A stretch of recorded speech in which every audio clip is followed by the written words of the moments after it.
Amen. Dieu soit loué. Nous voici encore réunis en ce lieu pour un nouveau message que Dieu nous a donné. Je vous demande de prêter attention à cela. Amen. Le frère va prêter le livre de Joël. Joël chapitre 2, le verset 25 à 26. Joël chapitre 2, 25 à 26. Nous allons parler comme thème, le thème est ce que les sauterelles ont dévoré sera remplacé. Ce que les sauterelles ont dévoré sera remplacé. C'est un message de délivrance encore. On va nous lire Joël 2, 25 à 26. Joël 2, 25. Yeah. Je remplacerai les années ont dévoré les sauterelles, les gelets, les asiles et les gazams. Gazam. Et les gazam. Ma grande armée que j'avais envoyée contre vous. Vous mangerez et vous vous rassasierez. Et vous célébrez le nom de l'Éternel, votre Dieu, qui aura fait pour vous des prodiges. Et mon peuple ne sera plus jamais dans la confusion. Je vous remplacerai les années qui ont et qu'ont dévoré la sauterelle, les Gélec, les Asiles et les Gazam, ma grande armée que j'avais envoyée contre vous. Vous mangerez et vous vous rassasierez, et vous célébrerez le nom de l'Éternel, votre Dieu, qui aura fait pour vous des prodiges. Et mon peuple ne sera plus jamais dans la confusion. Amen. Quand on écoute cette parole, on comprend que il y a eu un combat de quelque chose dans la vie des enfants de Dieu ou du peuple de Dieu. Et il y a eu aussi la restauration. Il y a quelque chose que le peuple avait perdu. Quelque chose que les sauterelles avaient dévoré. Pendant des années. Le peuple a perdu quelque chose parce que les sauterelles avaient dévoré. Maintenant Dieu dit, il va remplacer ces années-là. Amen. La lecture dit ceci. Je vous remplacerai les années. Les années. Les sauterelles ont dévoré les années. Amen. Ça dit, dans ces années-là, il y avait quelque chose qui devait arriver. Mais les gens n'ont pas vu cela arriver. Parce que les sauterelles ont dévoré ces années. Mais Dieu dit, il va remplacer ces années-là. Dans les années que les sauterelles ont dévorées, quelque chose devait être visible dans la vie des enfants de Dieu. Est-ce que vous me suivez? Amen. Ça dit, il y a eu un temps où le peuple de Dieu se rend compte que il y a quelque chose qui devrait être là, mais qui n'est pas là. Il y a quelque chose qui devait être dans leur possession, mais il n'y a rien. C'est comme une perte de temps, parce que les sauterelles ont dévoré le temps. La Bible dit, il y a un temps pour chaque chose. Il y a un temps pour se marier. Il y a un temps pour être fiancé. Il y a un temps pour guérir quand on est malade. Il y a un temps pour étudier. Même s'il y a des gens qui disent il n'y a pas de retard. Non, il y a quand même un retard dans certains domaines. Il y a des choses, à un certain âge, le cerveau n'est plus souple à capter. Il y a des choses qui se font à un certain âge. C'est pourquoi la Bible dit qu'il y a un temps pour chaque chose. Maintenant, il y a eu une perte de temps énorme. Parce que ceux qui devaient être en leur possession n'ont pas été. Parce que les sauterelles ont dévoré. Amen. Alléluia. La Bible dit dans le livre d'Ésaïe 37, verset 3, qu'il y a un temps d'opprobre, un temps d'angoisse. Il y a un temps où vous avez l'impression que Dieu n'agit plus. Un temps d'opprobre. Vous connaissez l'opprobre? L'opprobre, c'est une honte. C'est une honte. Une honte qui est mêlée au gêne. Quelque chose qui est gênant pour toi. C'est comme un peu l'aîné de la famille qui va rendre visite à son frère ou jeune sœur et il voit les enfants qui viennent l'accueillir. Mais lui n'a pas des enfants. C'est quelque chose, ça gêne, c'est un peu honteux. Et surtout quand tu es un enfant de Dieu et tu pries. Amen. C'est ça le temps d'angoisse, le temps d'opprobre. Tu peux traverser ces temps-là. Mais heureusement, dans ce passage, il y a une promesse. Dieu dit qu'il va remplacer. Amen. Dans cette lecture, on nous parle de la sauterelle, mais on nous parle aussi des types d'insectes. On dit les gélèques, les basiles et les gazas. Amen. Ces trois types d'insectes, je pense que ça doit être un type de sauterelle.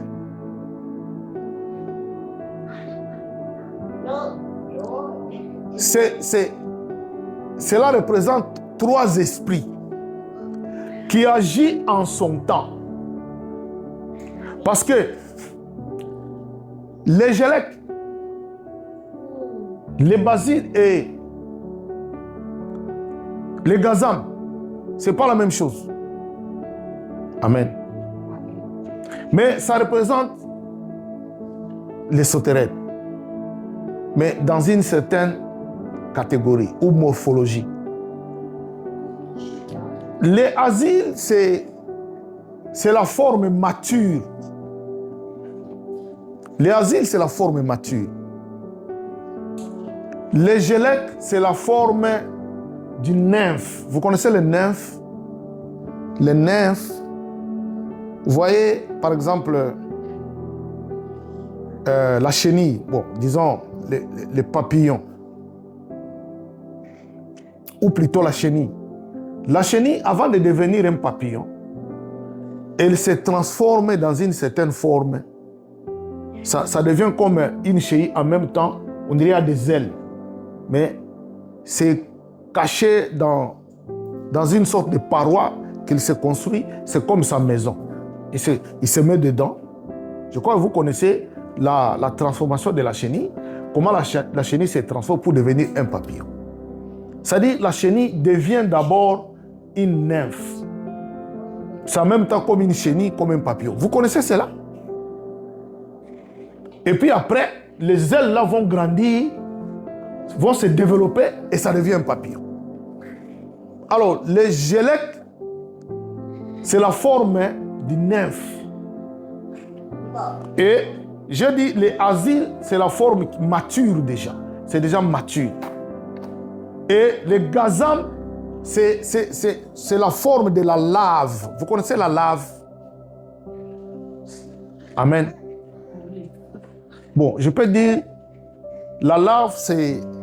Vous voyez, quand le maïs est mangé de l'intérieur, vous pouvez prendre une graine de maïs, quand vous cachez, bon, vous trouvez la graine est abîmée, et à l'intérieur, il y a un petit insecte, c'est comme une chenille.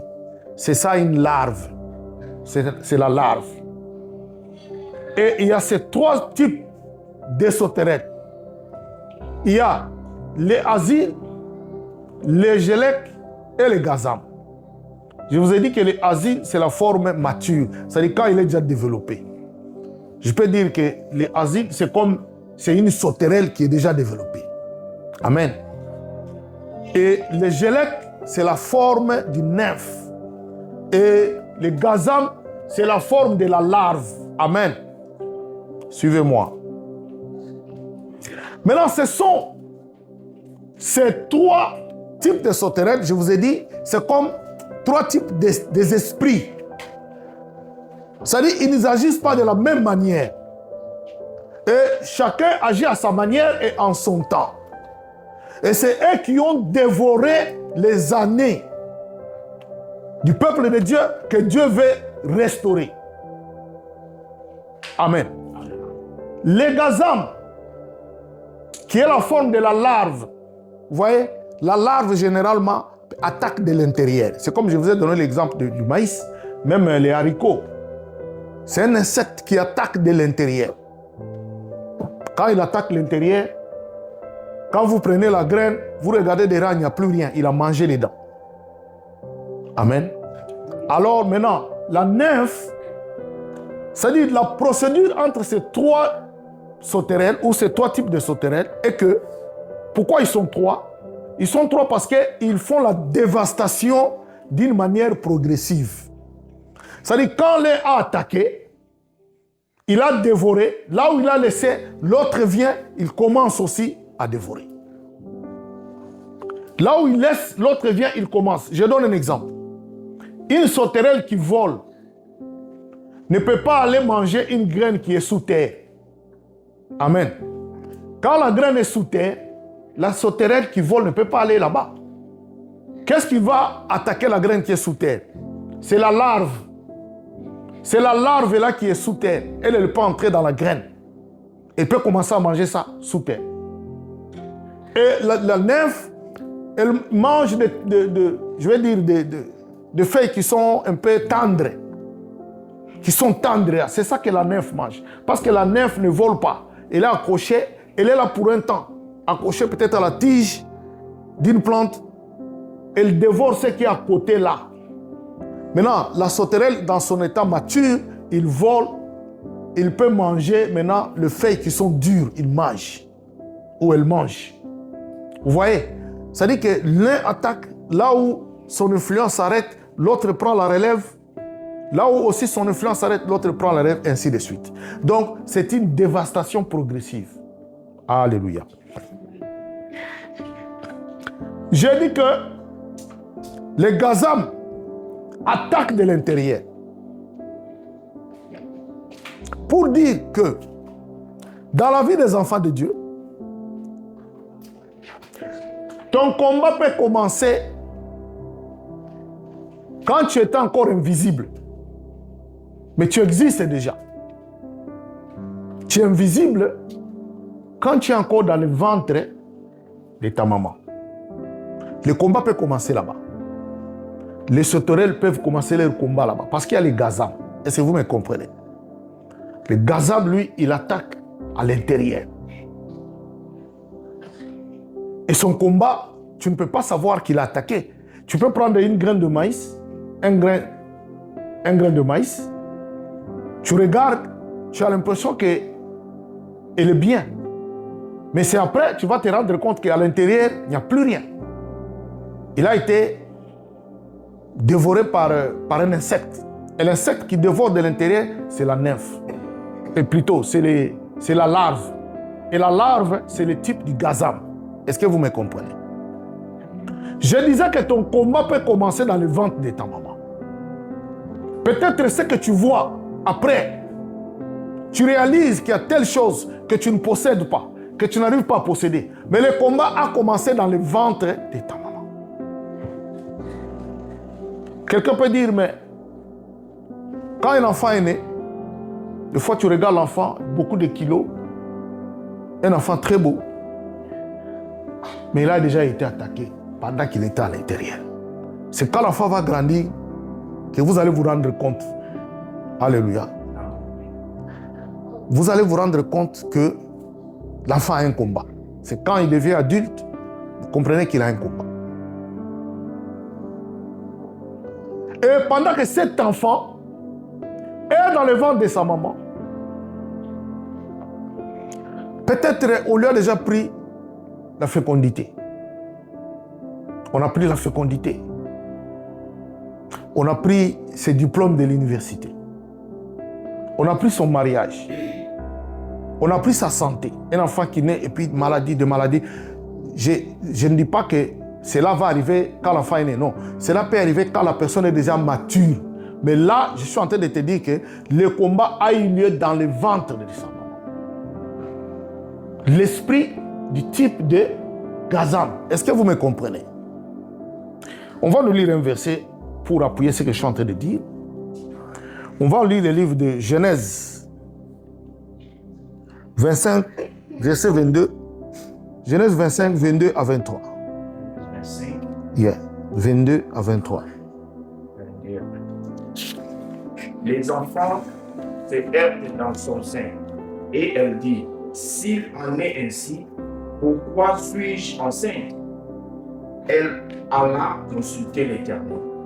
Et l'Éternel lui dit, des nations sont dans ton ventre, et deux peuples se sépareront au sortir de tes entrailles.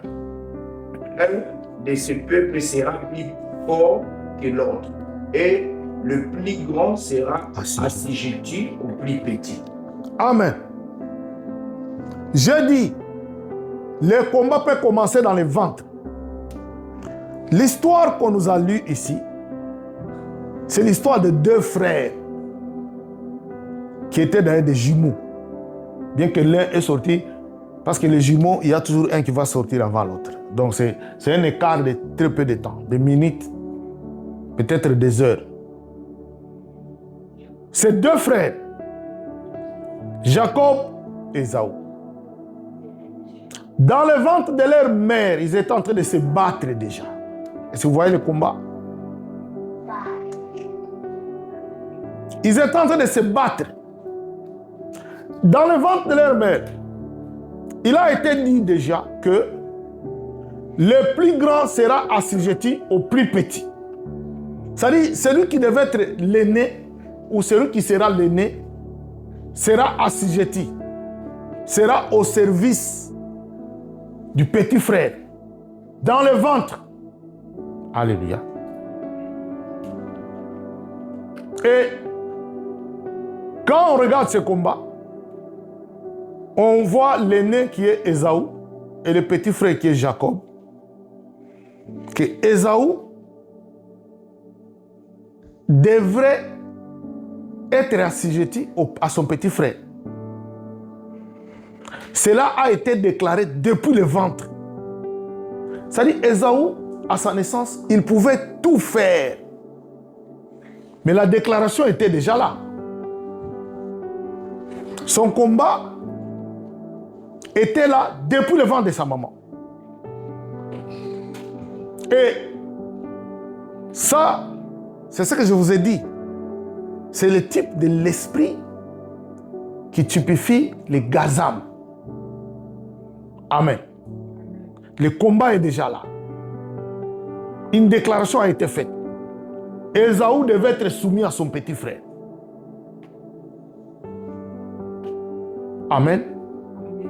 Il pouvait tout faire. Mais les circonstances allaient faire qu'il soit soumis à son petit frère. C'est pourquoi Christ a dit, l'homme aura pour ennemi les gens de sa propre maison.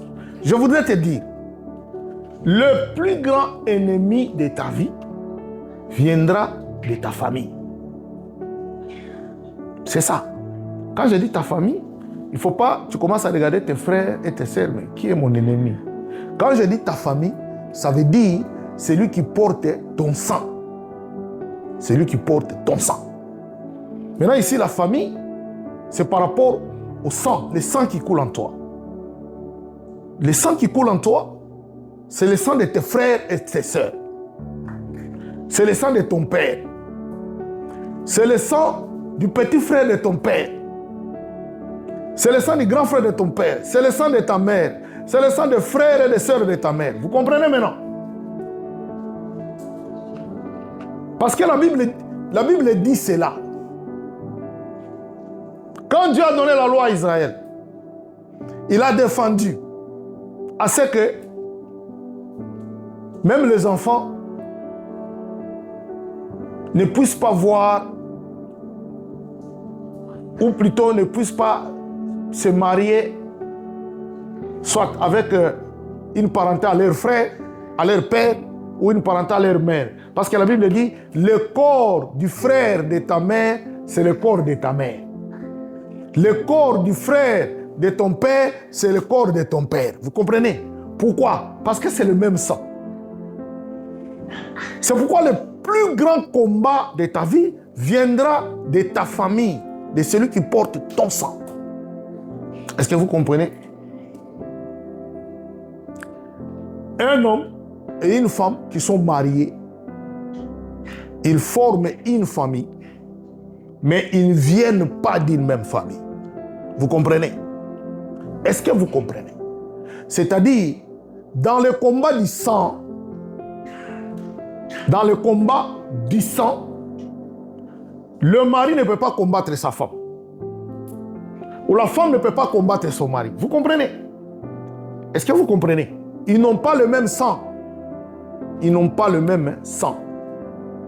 Ils deviennent une même chose quand ils se marient. Alléluia. Mais ils n'ont pas le même sang. Mais c'est ton frère qui a ton sang. Toi, tu as le sang de ton père et de ta mère. Est-ce que vous comprenez? Il faut noter cette différence. Quand je dis la famille, il faut comprendre ça comme ça. Qui? Ésaü a le sang de sa mère, vrai ou faux? Parce que c'est le fils de sa mère. Qui a fait que la bénédiction d'Ésaü aille à Jacob? Vous savez c'est qui?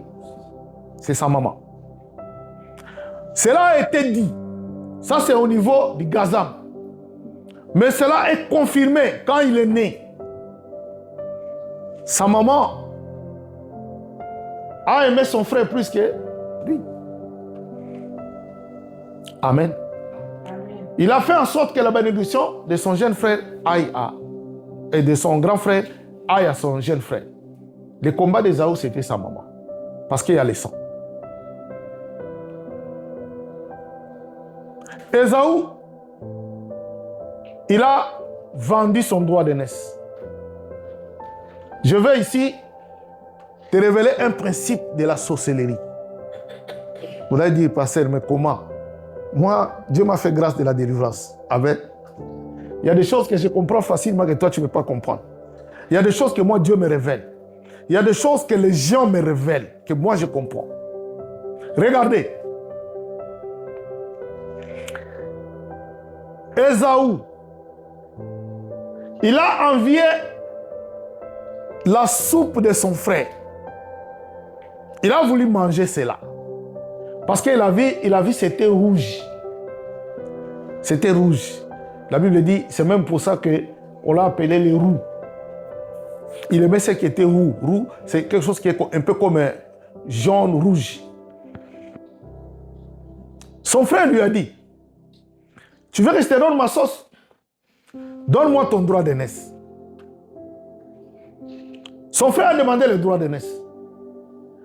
Ésaü a dit, qu'est-ce que moi je vais faire avec le droit d'aînesse? Moi j'ai faim, moi je vais manger. Si vous lisez cela, c'est dans Genèse 25, versets 30 à 32. Il y a ce passage-là. Ésaü a voulu qu'on lui donne à manger. Il a donné son droit d'aînesse. Amen. Quand il a mangé, après, le droit d'aînesse est allé à son petit frère. Lui ne s'est pas rendu compte de cela. Mais plus tard, ce qu'il avait fait a eu des conséquences. Son père a béni son frère à sa place. Normalement, c'est lui qui devait être béni. Mais son père a béni son frère à sa place. Parce qu'il a vendu son droit de messe. Écoutez. Dans le principe de la sorcellerie consiste à vous mettre dans la dette, à vous faire endetter. Vous comprenez ce que je dis? Vous faire endetter. Que vous deveniez débiteur de quelqu'un. Celui qui te donne l'argent, c'est un créancier. Toi qui prends l'argent en dette, tu es un débiteur. Les sorciers, ils veulent que tu sois endetté de lui. Amen. Je vous avais dit l'autre fois que le monde invisible, c'est un monde de signes.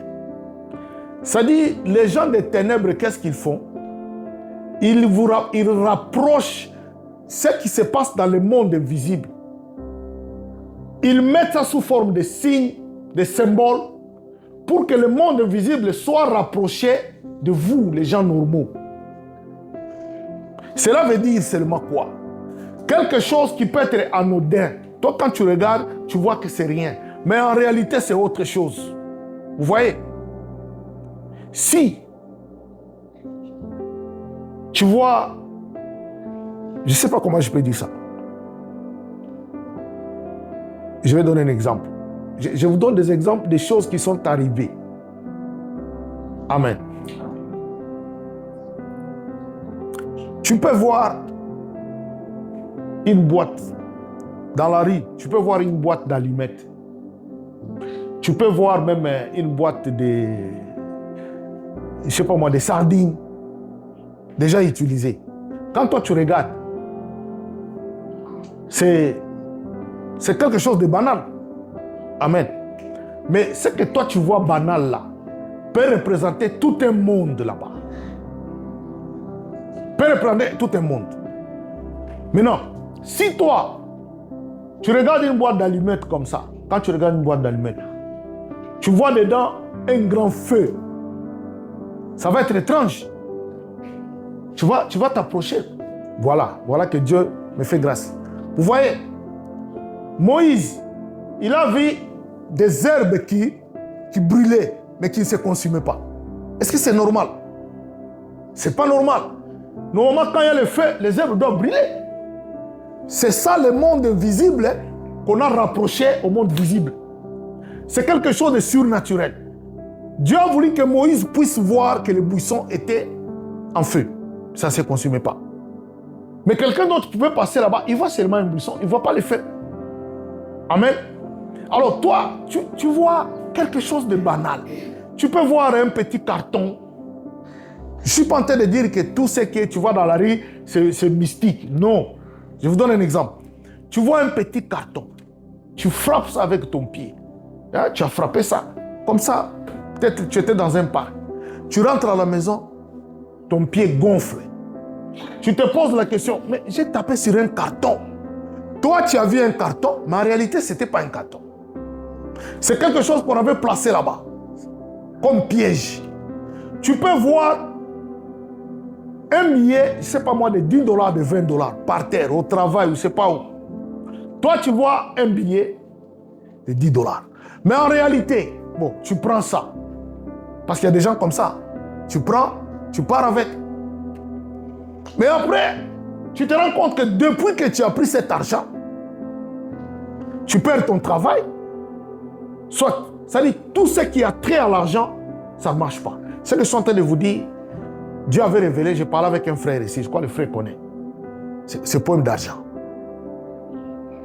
On lui avait donné de l'argent, il a pris cet argent, et puis depuis, il n'y avait plus de travail. En réalité, c'était quoi? C'est-à-dire qu'on a échangé ce billet d'argent contre tout son argent qu'il pouvait faire, donc du coup, on a pris son travail. Il travaillait. Dès qu'il travaille, il perd son travail. Il doit chercher notre travail. Il ne pouvait plus avoir l'argent parce qu'il a eu de l'argent d'un monde de ténèbres, de quelqu'un de ténèbres. C'est ça que je suis en train de vous dire. Amen. Alléluia. Alors, j'étais en train de dire que le plus grand combat vient de ta famille. Pourquoi? Parce que vous portez le même sang. Vous portez le même sang. Vous avez le même sang. Et le combat peut commencer dans le ventre. Je vous ai expliqué. Tout a été décidé. Tout a été pris pendant que tu étais encore dans le ventre de ta maman. Et cela peut aussi arriver quand on rachète quelque chose de toi. On rachète. Et dans le principe de la sorcellerie, comme je disais, ils veulent que tu sois endetté. On te donne quelque chose, toi tu vois quelque chose, mais en réalité c'est autre chose qu'on t'a donné. Amen. En réalité, c'est autre chose qu'on t'a donné. Maintenant, quand on t'a donné quelque chose, écoutez-moi bien, on t'a donné quelque chose qui n'est pas ce que tu as reçu. Est-ce que tu peux restituer cela? Je répète, on t'a donné quelque chose qui n'est pas. On te donne un téléphone. Toi, tu as vu un téléphone, tu as pris le téléphone. Mais ce qu'on t'a donné, ce n'est pas un téléphone. Ce qu'on t'a donné, c'est peut-être, je vais dire quoi? Peut-être, je ne sais pas, quelque chose d'autre que le téléphone. Maintenant, la personne, quand il vient te réclamer le téléphone, mais ce que lui t'avait donné, ce n'est pas le téléphone, mais toi, tu as vu le téléphone. Est-ce que tu vas restituer cela? Non. C'est-à-dire, tu vas rester débiteur de la personne. C'est ça la sorcellerie. C'est-à-dire, il te donne quelque chose et puis il vient te réclamer ça. Mais ce qu'il te donne, ce que toi tu vois là, ce n'est pas ce qu'on t'a donné. On t'a donné autre chose qui est caché. Ce qui fait que tu ne peux pas restituer cela. Il y a une sœur. Cette sœur a eu la malchance d'être aimée par... je vais dire ce qu'il y a eu. Un prêtre catholique. Il a commencé à aimer cette sœur. Cette sœur a dit, je ne peux pas. Parce que la personne était très gentille avec elle. Ils ont approfondi des relations. Et puis, il lui a donné de l'argent. Il lui a donné $100. Et maintenant, le prêtre voulait avoir des relations un peu plus intimes qu'avec la sœur. La sœur, par respect, ne pouvait pas. Elle a refusé. Là, le prêtre lui a dit, bon, remets-moi mon argent que je t'avais donné.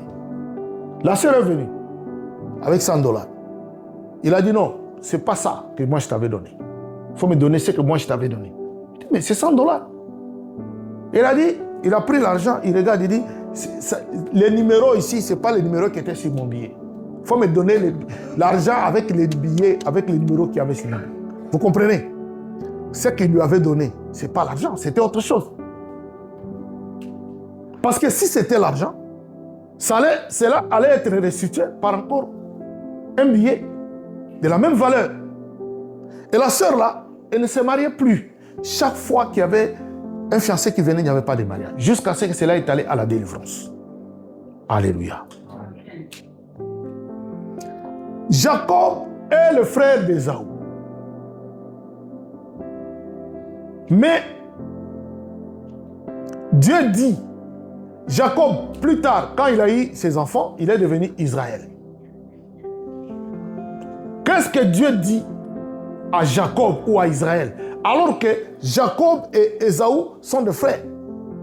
Ésaü est allé habiter dans les territoires d'Édom. Les Édomites sont des gens qui sont descendus d'Ésaü.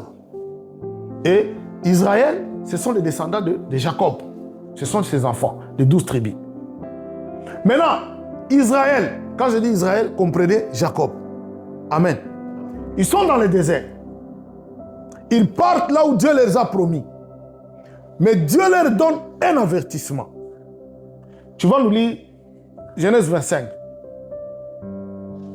Genèse 25. Attends.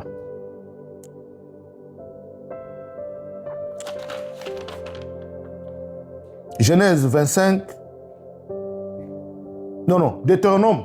Deutéronome 2, pas Genèse. Deutéronome 2, versets 2 à 8. Deutéronome 2, 2 à 8. Deutéronome 2.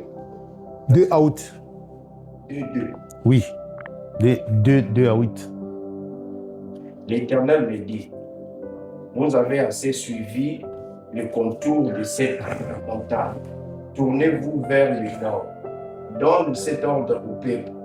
Vous allez passer à la frontière de vos frères, les enfants d'Ésaü, qui habitent en Séir. Ils vous craindront, mais soyez bien sûrs de vous garder. Sur vos gardes. Sur vos gardes. Oui, soyez bien prudents. Ne les attaquez pas. Ne les attaquez pas. Ne les attaquez pas, car je ne vous Donnerai pas. dans leur pays, pas même de quoi poser la plante du pied. Je donne la montagne de Séir en propriété à Ésaü. Vous achèterez À prix d'argent. la nourriture que vous mangerez. Et vous achèterez d'eux à prix d'argent, même l'eau que vous boirez. Amen. Tu peux t'arrêter là. Amen. Dieu dit à Israël, vous avez trop traîné ici. Maintenant, prenez la route de la montagne de Séir. C'est le territoire d'Ésaü. Quand vous arriverez là-bas, ne prenez rien. Même de l'eau que vous allez boire, achetez avec votre argent.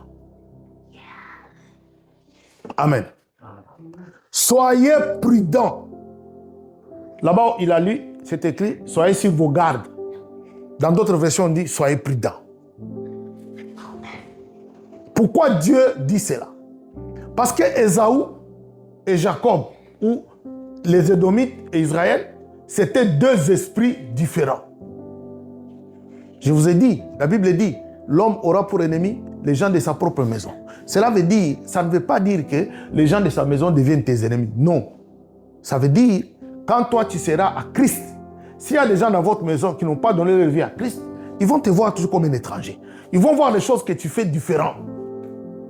Amen. Ils vont voir que ce que tu fais est différent parce que vous n'avez plus le même esprit.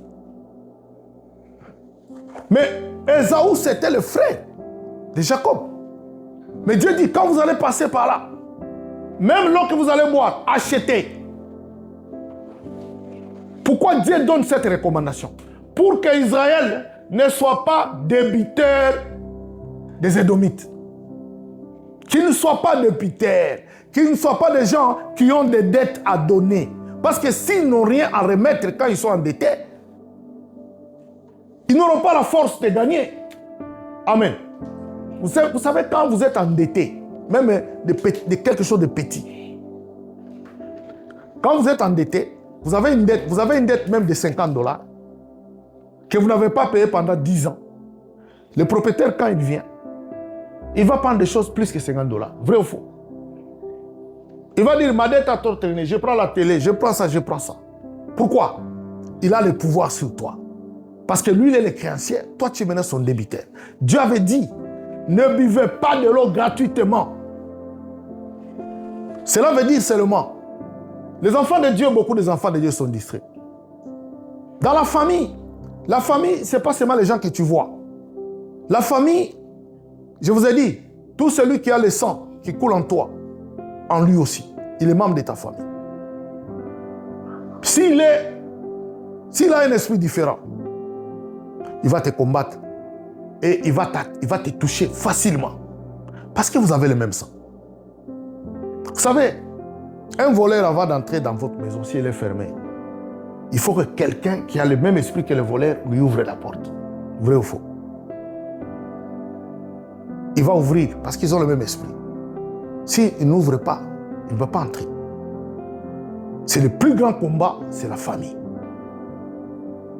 Et ce combat peut commencer dès le ventre de sa maman, de votre maman.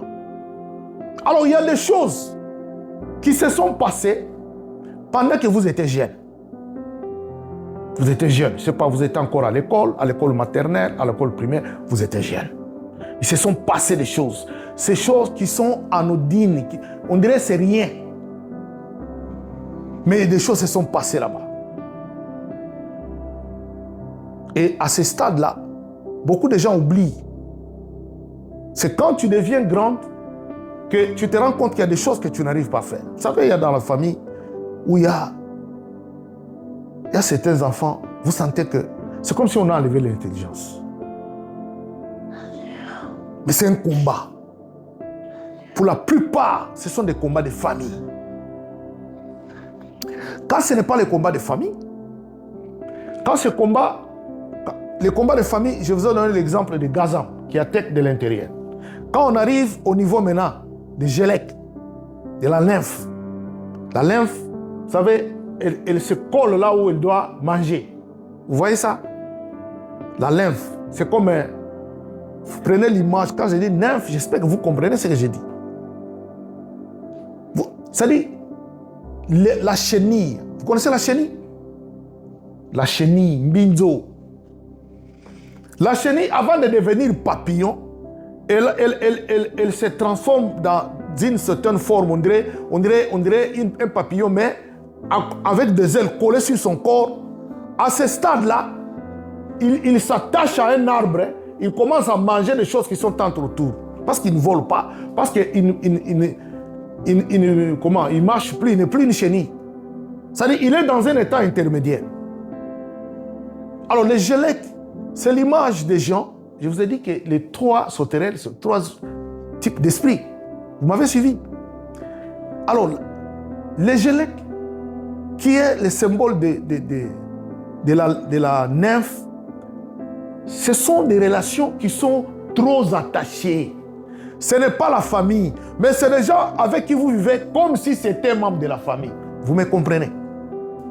Des gens qui sont avec vous, qui sont maintenant comme des membres de famille. Ces gens sont au travail. Vous avez des amis, vous avez des collègues qui sont maintenant comme des membres. Vous les prenez comme des membres de votre famille. Peut-être des amis. Peut-être, je ne sais pas dans quelle corporation. C'est cette image-là. Alors, ces gens-là, ils viennent avec la tromperie. Et généralement, c'est le bas âge. Là, vous n'êtes plus un bébé dans le ventre, mais dans le bas âge. C'est là où se passent ces choses. Vous voyez? Où vous étiez distrait, on a donné quelque chose à votre enfant. L'enfant a commencé à manger, l'enfant a commencé à avoir de mauvais rêves. Il y a maintenant, Dieu fait grâce. Dieu révèle ces choses-là. Dieu peut vous faire grâce, il vous révèle ces choses. C'est-à-dire, vous faites des rêves où vous voyez, quand vous étiez encore enfant, vous voyez les choses qui se font. Quand vous étiez enfant, vous rêvez que vous êtes allé voir un voisin, il vous a donné quelque chose. Vous ne comprenez pas ces rêves. C'est-à-dire, il vous a endetté. Vous avez compris? Quand je dis que le principe de la sorcellerie, c'est vous faire endetter. Vous avez compris? C'est-à-dire que tu deviennes un débitaire, Mutuya Nyongo. Que tu deviennes un débitaire. C'est-à-dire, il donne. Ça peut être quelque chose de normal. Je ne suis pas en train de dire que quand on a donné un bonbon à votre enfant, non. C'est-à-dire, ça peut être normal. Mais il y a des choses qu'on a fait volontairement pour arriver à un certain objectif. Dans votre enfant, on a donné. Maintenant, la chose qu'on a donnée ne peut pas être restituée. Je vous dis des choses que les gens ont confessées. Amen. Et vous ne savez pas qu'est-ce qu'on a pris dans l'enfant. On a pris son intelligence. Si c'est une fille, on a peut-être pris sa fécondité. Elle va se marier mais n'aura pas des enfants. Peut-être on a pris son mariage. Amen. Quand on était au Congo, moi j'étais toujours pasteur. J'étais pasteur au Congo. Un jour on était en train de prier à la maison. Il y a un de nos frères qui avait une grâce de délivrance très forte. C'est-à-dire qu'il avait comme une vision de délivrance.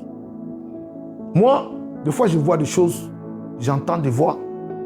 Mais moi je ne sais pas, comme on est assis comme ça, je vois des choses qui sont cachées ici. Lui il voyait ça, le frère là.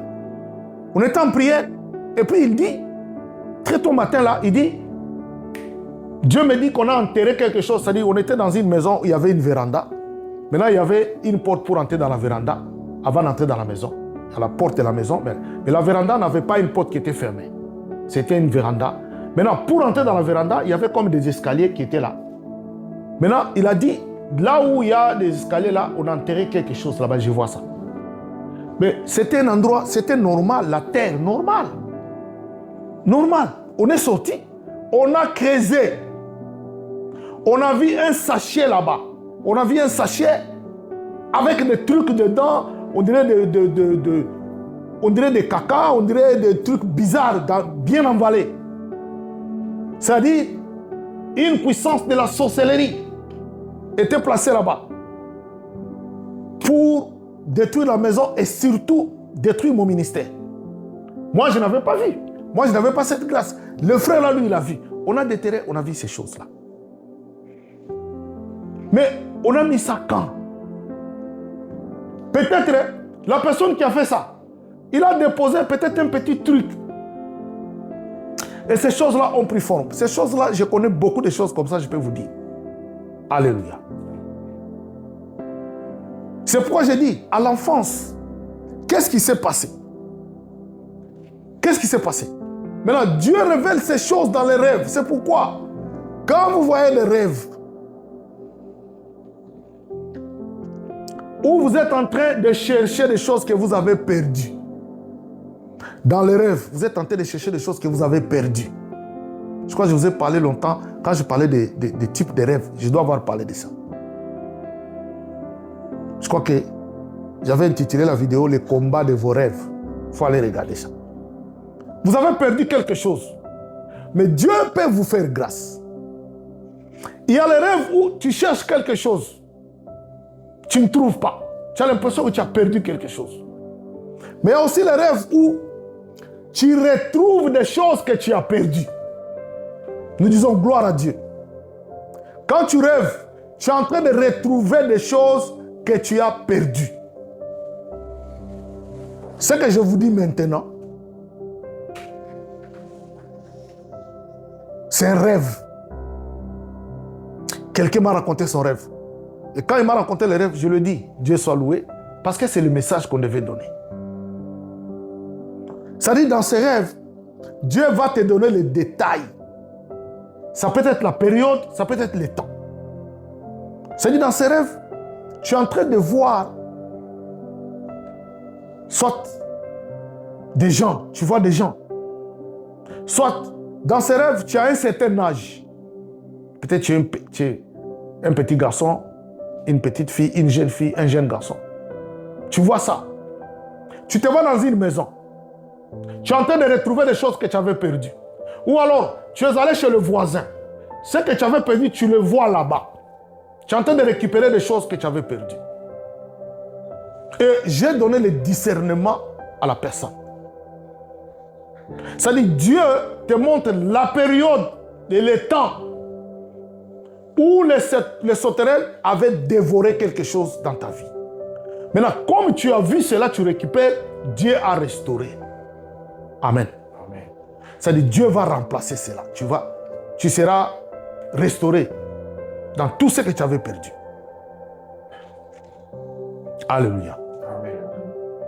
Mais les gens ne se rendent pas compte quand Dieu montre ces choses. Tu peux parler à quelqu'un, il n'a pas le discernement. Interpréter les rêves, c'est un don. Si quelqu'un n'a pas ce don, il va te dire des choses et d'autres. Et ça va rester comme ça. Mais quand Dieu a montré cela, maintenant, il faudrait que ce que Dieu t'a montré, tu dois vivre ça. Mais la plupart des gens, Dieu a montré qu'on a restauré les choses, mais il n'a jamais vécu ça. Pourquoi? Parce qu'il n'a pas eu la force pour récupérer cela. Parce qu'il n'a pas compris comment il doit prier pour récupérer cela. Est-ce qu'on peut nous lire le passage Ésaïe 37, verset 3? Écoutez.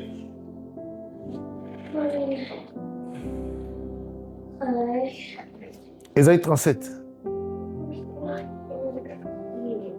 Ésaïe 37.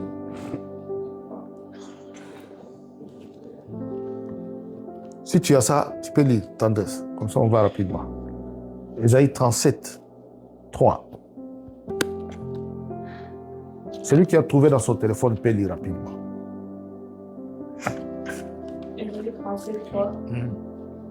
Et dire, ainsi parle Ézéchias, ces jours et un jour d'angoisse, des châtiments et d'approbes. Car les enfants sont prêts de sortir du sein maternel, et il n'y a point de force pour l'enfanter. Amen, amen. Les enfants sont prêts de sortir du sein maternel, mais il n'y a pas la force pour l'enfantement. Vous avez compris? Les enfants sont prêts de sortir. Vous voyez, quand une femme est enceinte, il y a un moment où il doit accoucher. Vous comprenez?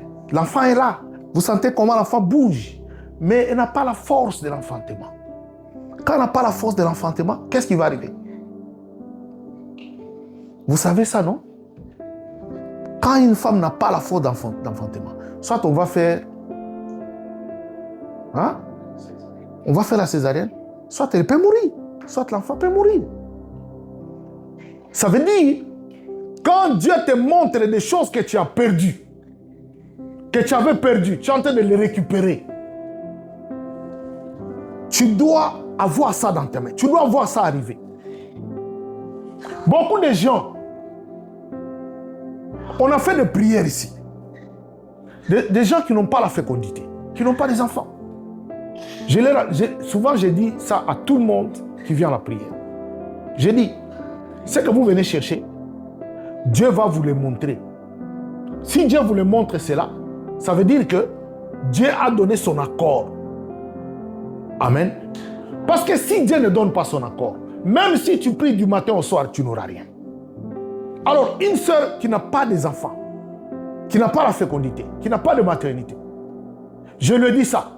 Elle est partie. Elle a vu, elle a des enfants. Elle a vu, elle commence à se promener les enfants. C'est ça, ce que la Bible dit là-bas. C'est-à-dire, il y a... L'enfant veut sortir. Quand je dis l'enfant veut sortir, ça veut dire que la bénédiction qu'on avait prise, Dieu a accordé que tu puisses reposséder ça. Est-ce que vous comprenez ce que je dis? Maintenant, ça doit arriver dans tes mains. Alors, la personne qui n'avait pas de conception, quand il voit dans les rêves, et là maintenant il y a un enfant, Dieu a donné son accord. Mais l'enfant doit suivre. Il faut maintenant qu'il y ait la force de l'enfantement. Parce que l'enfant est déjà là. La bénédiction, Dieu l'a restaurée, mais tu dois voir ça. Amen. Est-ce que vous me comprenez? Et cette personne a vu tout ce qui était perdu. Dieu lui a montré même la période, même les circonstances, je lui ai expliqué. Dieu lui a montré d'où venaient les combats. Dieu lui a montré le temps où le combat a eu lieu. Parce qu'il y avait des endroits, des maisons et des choses comme ça. C'est-à-dire, on comprenait, c'est quand tu étais là-bas. Tu vois un rêve, quand tu étais encore, je ne sais pas moi, il y a 30 ans, il y a 15 ans, à ce moment-là, quelque chose s'est passé. Dieu t'a montré. C'est-à-dire, quand Dieu te montre, maintenant tu es en train de récupérer ce que tu avais perdu, ça veut dire seulement que Dieu a restauré. Maintenant, tu dois avoir ça dans ta main. Amen. Il y a la foi, mais il y a aussi la prière. Mais tu dois savoir comment prier pour avoir ça.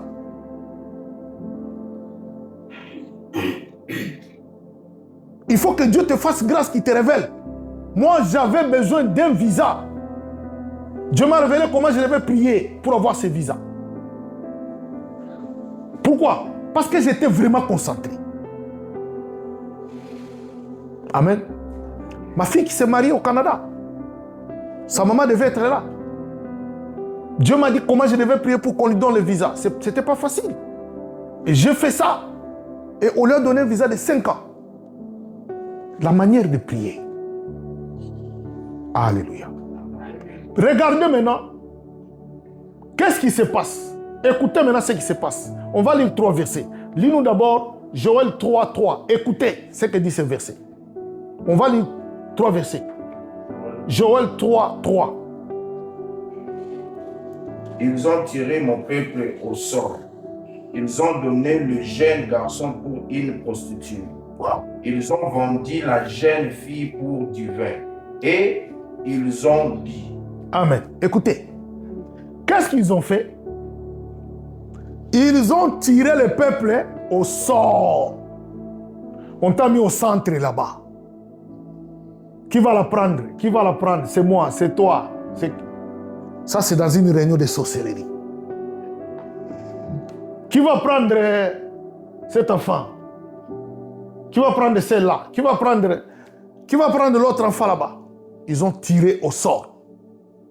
Qu'est-ce qu'ils ont fait? Ils ont besoin de la... Écoutez ce que je vous dis. Écoutez bien ce que je vous dis. Quelqu'un avait besoin d'une prostituée. Il a pris l'enfant. Il a donné pour qu'on lui donne la prostituée. Vous avez compris? Frère, tu as lu ça? Ils ont pris un garçon, ils ont donné pour avoir une prostituée. Quelqu'un avait besoin du vin.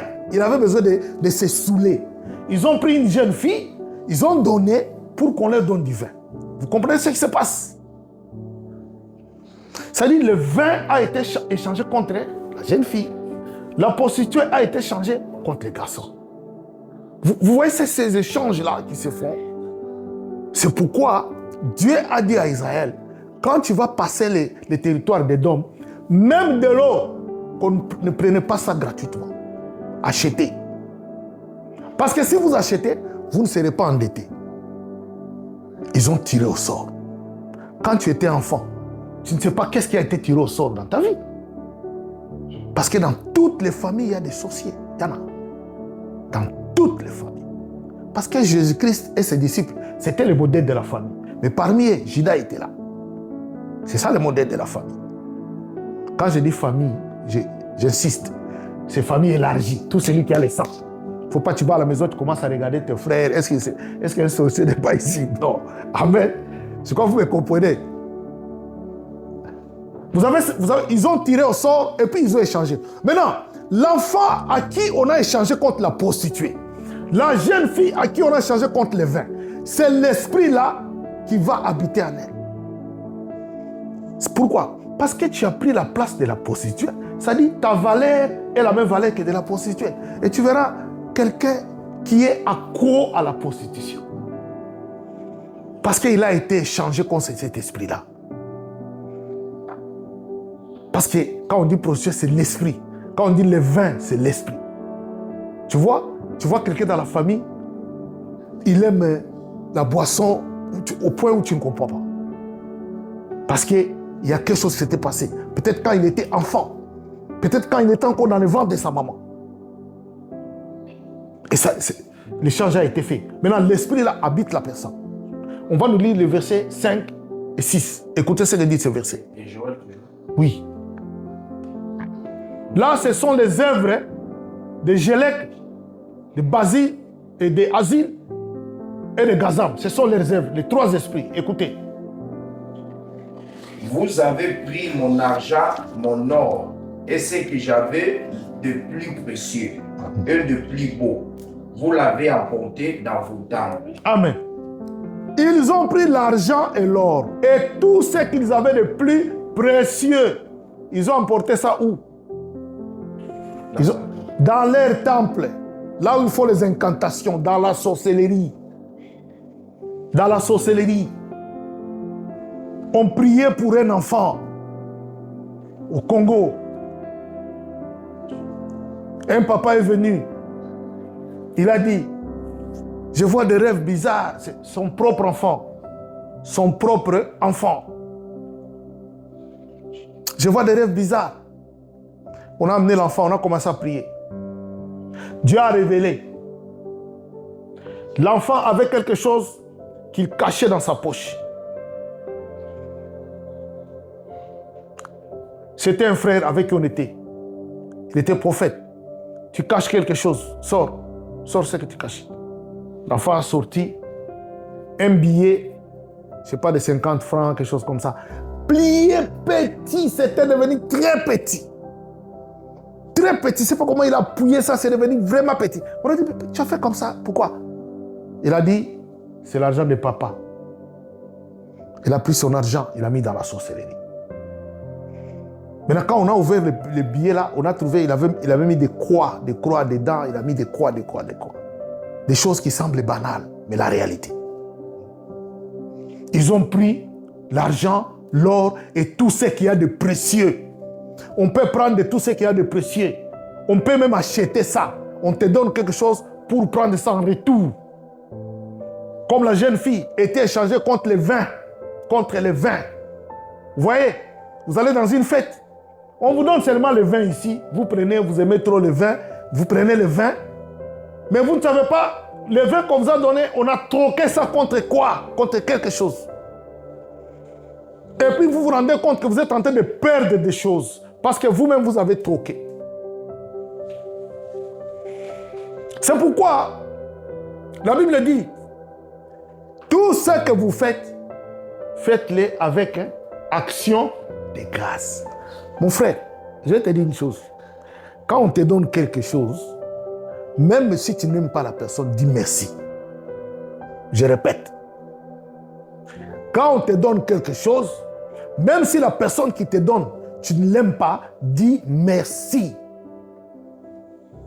Merci, ça veut dire quoi? C'est un devoir que je vous donne. Allez chercher merci, ça veut dire quoi? Merci. Quand tu dis à quelqu'un merci, tu vois la parole que tu as sortie là. Hein? C'est une parole qui va contre ce que lui t'a donné. Amen. Parce que si quelqu'un t'a donné, tu n'as rien dit. Ce qu'il t'a donné là, ça peut être une dette, il t'a fait endetter.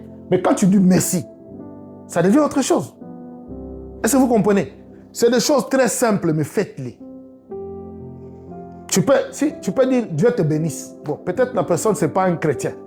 Il ne va pas comprendre. Mais si tu dis seulement merci, le merci là que tu as donné peut annuler tout ce qu'il veut faire avec toi. C'est pourquoi on dit de faire toi avec action de grâce. On te donne. C'est vrai que quand tu es au travail, on te donne quelque chose et puis dire merci Seigneur. Non, c'est un peu difficile. Hein? On va dire non, toi tu es trop spirituel. Mais on me dit merci. Vous comprenez ça? Alléluia. Il y a eu des torts qui sont faits. Je crois qu'on va nous lire un dernier passage. On va nous lire le dernier passage et puis on va aller à la prière. Joël 3, 9 à 10. Joël 3.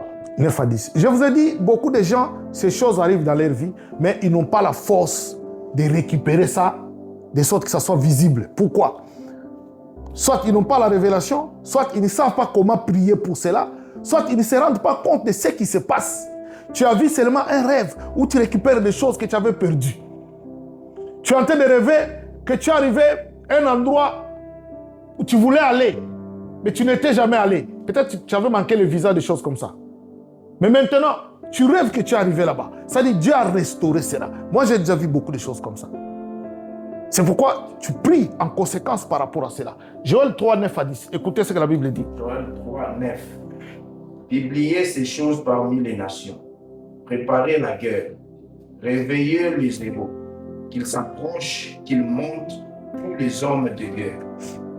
De vos couillots, forgez des épées et de vos serpes des lances. Que le faible dise, je suis fort. Amen. Que les faibles disent, je suis fort. Je reprends. Que les faibles disent, je suis fort. Que les faibles ne disent pas, je ne sais pas comment je peux faire. Non. Que les faibles ne disent pas, je ne sais pas comment ça va arriver. Il y a des gens qui parlent, vous sentez qu'il est déjà abattu. La Bible dit, vous serez abattus, mais pas vaincus. Ils vous combattront, mais ils ne vous vaincront pas. Que les faibles disent, je suis fort. Maintenant, tu dois t'élever. La Bible dit, tu dois forger ta lance, ton épée, pour les combats. Mais si il y a quelqu'un ici à qui Dieu a déjà révélé cela, nous sommes en train de parler des années que les sauterelles ont dévorées. Vous savez, quand Dieu restaure, la maman là qui n'avait pas des enfants, ce sont ces mamans là, vous voyez, elles ont des triplés. C'est-à-dire les enfants qu'elles devaient avoir dans 6 ans, elles ont ça dans une année, triplés. C'est-à-dire des choses qui viennent. Parce que c'est le principe de Dieu. Job a perdu les enfants, mais il les a reçus au triple. 3 fois le nombre qu'il avait. C'est-à-dire quand Dieu restaure, il donne toujours plus. Pourquoi? Pour que le temps que tu as perdu soit récupérer. C'est comme ça que vous voyez les gens. Il a son diplôme de bachelor à un certain âge élevé. C'est ce qu'il devait avoir depuis longtemps. Mais lui, il a eu le courage d'étudier et de l'avoir. Amen. Est-ce que quelqu'un m'entend? Je voudrais que, si tu as des rêves comme ça, que tu viennes me voir après. Que toute personne qui va me suivre, même sur la vidéo, qui a des rêves et des gens qui me connaissent, qu'ils m'appellent pour me parler. On va maintenant nous allons nous mettre debout. Nous allons aiguiser maintenant nos lances. Nous allons aiguiser nos épées pour entrer dans la prière. Nous allons nous mettre debout.